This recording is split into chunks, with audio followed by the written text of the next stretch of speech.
안녕하세요, 황인용입니다. 날씨가 추워지면서 심장에 문제가 생기는 분들이 늘어나고 있습니다. 특히 요 근래에 심장 스텐트 시술을 하시는 분들이 늘어나고 있는데요. 실제 환자분들을 뵙다 보면 저도 깨닫는 바가 많습니다. 의사의 관점에서 봤을 때 이러이러한 내용이 중요하겠다, 이런 거는 주의하셔야겠다, 이런 걸 알려드려야겠다라고 생각을 하고 말씀을 드리는데, 또 의외로 환자분들께서 궁금해하시는 내용은 제가 전혀 예상하지 못했던 내용일 때도 있습니다. 그래서 오늘은 환자분들께 자주 듣는 질문을 모아보았습니다. 첫째, 심장 스텐트가 뭔가요? 우리 예전에 모나미 볼펜 앞에 있죠? 그 앞에 열어보면 나오는 조그만 스프링처럼 생겼습니다. 혈관을 통해서 들어가기 때문에 가늘게 뭉쳐진 상태로 들어가서 적절한 위치에서 그 안에 있는 풍선을 펼쳐서 고정을 하게 됩니다. 심장에 스텐트를 하고 나면 이게 움직이지 않나요? 하는 질문이 있습니다. 심장에 넣은 스텐트가 움직이는 경우는 거의 없습니다. 우리 일상생활에서 느끼는 기압이 1기압이라면 스텐트는 10에서 14기압 이상의 높은 압력으로 혈관에 꽉 붙이기 때문에 움직이지가 않고요. 한두 달 정도 지나면 스텐트 위에 혈관벽이 다시 자라서 스텐트를 덮기 때문에 그런 걱정은 안 하셔도 괜찮습니다.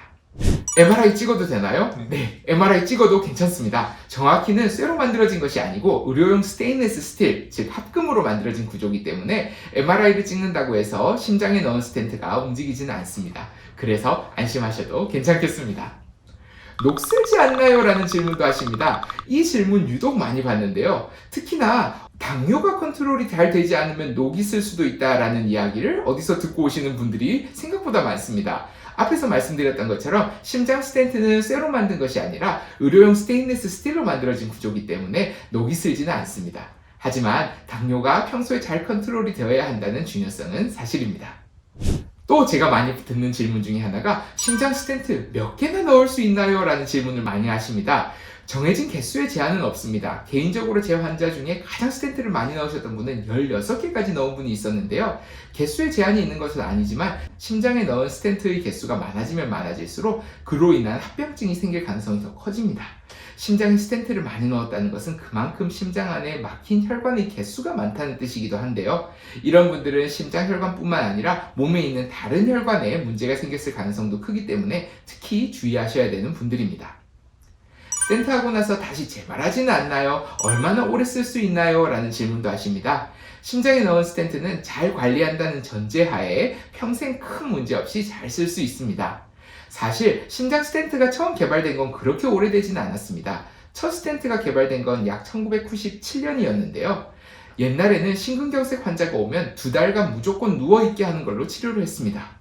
그 이후에 풍선 치료가 나와서 혈관이 막힌 곳을 넓히는 시술을 했는데 그 당시에는 가장 좋은 치료법이긴 했지만 풍선 치료 이후에 심근경색 재발률은 40%에 달했습니다. 그 이후에 심장 스텐트가 생기고 1세대, 2세대 그리고 지금은 3세대라는 이야기도 나오는데 그러면서 심근경색의 재발률이 1에서 3% 정도로 많이 줄었습니다. 우리가 스텐트를 하고 나서 다시 재발할 걱정을 하고 얼마나 오래 쓸 수 있냐라는 걱정을 하지만 사실 요즘 스텐트는 많이 좋아져서 심장 스텐트를 했던 부분이 다시 좁아져서 오시는 분들보다는 심장 혈관 안에 있는 스텐트를 하지 않았던 다른 부분에 문제가 생겨서 오시는 분들이 더 많습니다. 나중에 잘못되면 뺄 수는 없나요? 라는 질문을 하십니다. 네, 안타깝게도 심장 스텐트를 한번 넣고 나면 뺄 수 있는 방법은 없습니다. 그래서 요즘은 어디가 찢어졌을 때 수술하고 꿰매고 나면 저절로 녹는 실처럼 저절로 녹아서 없어지는 스텐트가 개발 중에 있기는 한데요. 스텐트를 한 자리가 다시 좁아졌을 때 그 스텐트를 뺄 수는 없기 때문에 심장 스텐트 안에 다른 스텐트를 다시 넣어서 혈관을 넓히기도 합니다. 심장 스텐트를 하고 나서 약이 엄청 늘어났다는 말씀을 하십니다. 저를 보시는 분들은 아시겠지만 제가 웬만하면은 약의 개수나 용량을 늘리는 것을 좋아하지 않는 의사인데요. 심장 스텐트를 하고 나서 드셔야 합니다 라고 말씀드리는 약들은 정말 다 드셔야 합니다. 그 중에는 평생 드셔야 할 아스피린 같은 약도 있고 일정 기간이 지나면 끊을 수 있는 약도 있습니다. 특별히 부작용이 없는 한 이런 약들은 다 드셔야 되기 때문에 혹시나 걱정이 되는 약이 있다면 무조건 끊지 마시고 꼭 의사 선생님과 상의를 하셔야 합니다. 피물게 하는 약을 먹으면 시술을 못한다고 하는데 라고 질문도 하십니다. 사실 피물게 하는 약을 먹으면 시술이나 수술을 못한다고 해서 약을 안 드시려고 하는 경우를 정말 많이 봅니다. 치과치료나 큰 수술 혹은 응급수술 같은 것이 있을 때 실제로 피 묽게 하는 약을 잠시 끊어야 하는 경우가 있는데요. 많은 분들이 걱정하시는 경우는 혹시나 나에게 응급수술을 해야 되는 상황이 왔을 때 내가 피물게 하는 약을 먹고 있어서 수술을 못하면 어떡하지? 그래서 큰 일을 겪으면 어떡하지? 라는 걱정을 많이 하십니다. 이전에는 이 피물게 하는 약의 작용을 되돌릴 수 있는 방법이 없어서 문제가 되기도 했었지만 요즘 환자분들이 드시는 피물게 하는 약들은 응급한 상황에 그 작용을 되돌릴 수 있는 약들이 이미 다 나와 있기 때문에 나에게 일어날지 안 일어날지도 모르는 응급수술이 필요할 가능성을 생각해서 약을 안 드시는 것보다는 이미 내가 겪은 심장병을 잘 관리하기 위해서 심장약을 꼬박꼬박 잘 드시는 것이 훨씬 더 중요합니다. 심장 스텐트 이후 운동 어떻게 하면 좋나요? 라는 말씀도 하십니다. 심장 재활이라는 게 있습니다. 그야말로 부작용이 없는 약입니다.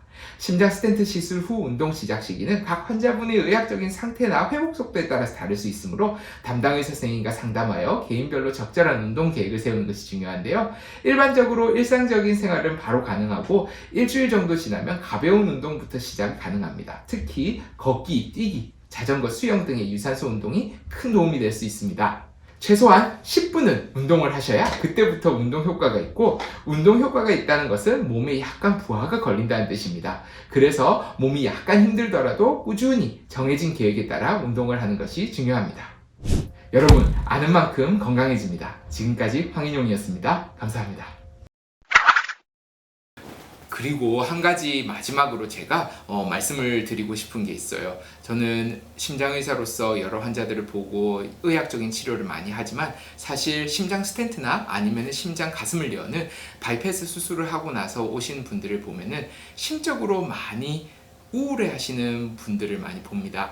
어쨌든 죽음의 문턱에까지 다가갔다가 온 분들의 마음이라서 충분히 그 마음을 이해를 못하는 건 아니지만은 지금 기술이 많이 좋아졌고 또 계속 기술이 좋아지고 있고 약이 좋아지고 있고 하기 때문에 제가 늘 말씀드리는 이러이러한 약들을 드셔야 합니다 라는 것 외에도 우리가 심근경색, 심장병을 겪지 않았어도 충분히 했을 만한 것들, 운동을 잘 하신다거나 식사 관리를 하신다거나 혈압이나 당뇨, 콜레스테롤을 잘 관리하시는 것들, 이거는 사실 내가 심장병을 겪지 않았어도 충분히 할 수 있는 거고 해야 되는 내용이기도 합니다. 그래서 이런 것들을 잘 관리하시면은 정말 건강하게 지금부터 잘 사실 수 있기 때문에 그 마음 이해 못하는 건 아니지만은 한 번씩 다독여 드리고 싶어요. 괜찮다고, 지금부터 잘 관리해 나가시면은 얼마든지 건강하게 지내실 수 있다고 그 말씀을 좀 드리고 싶었습니다.